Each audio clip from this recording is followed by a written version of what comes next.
ভারতীয় চলচ্চিত্র জগতে একের পর এক খারাপ খবর আসতেই থাকছে। মনোজ কুমার থেকে সেলিম আখতার, অভিনেত্রী জ্যাকলিনের মায়ের মৃত্যুর মতো ঘটনায় শোকস্তব্ধ সিনেমা জগৎ। সিনে দুনিয়ায় যেন মৃত্যু মিছিল। সেই তালিকায় এবার নতুন সংযোজন হাসির রাজা ব্যাঙ্ক জনার্দন। বেঙ্গালুরুর এক বেসরকারি হাসপাতালে ভোর 2:30 নাগাদ প্রয়াত হন জনপ্রিয় এই কমেডিয়ান।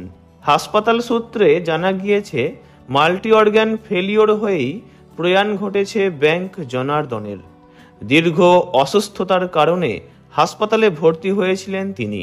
অবশেষে জীবন মৃত্যুর লড়াইয়ে হেরে যান এই অভিনেতা।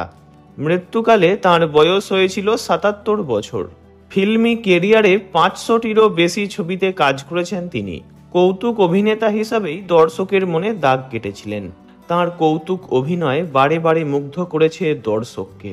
তাঁর সাবলীল অভিনয়ের মাধ্যমে বারবার নিজেকে একজন দক্ষ অভিনেতা হিসাবে প্রমাণ করেছেন তিনি। বড় পর্দার পাশাপাশি ধারাবাহিকেও কাজ করেছেন এই অভিনেতা। বলা ভালো, ধারাবাহিকের মাধ্যমেই দর্শক মহলে পরিচিতি পেয়েছিলেন তিনি। নাট্যজগতেও সুনাম অর্জন করেছিলেন ব্যাঙ্ক জনার্দন। উল্লেখ্য, 2023-এ হৃদরোগে আক্রান্ত হয়েছিলেন জনার্দন। চিকিৎসার পর সুস্থ হয়ে গিয়েছিলেন তিনি।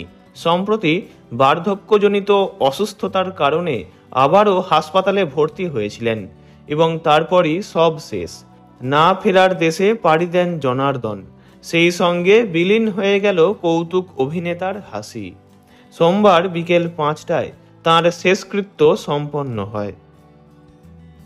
ভিডিওটি এই পর্যন্তই।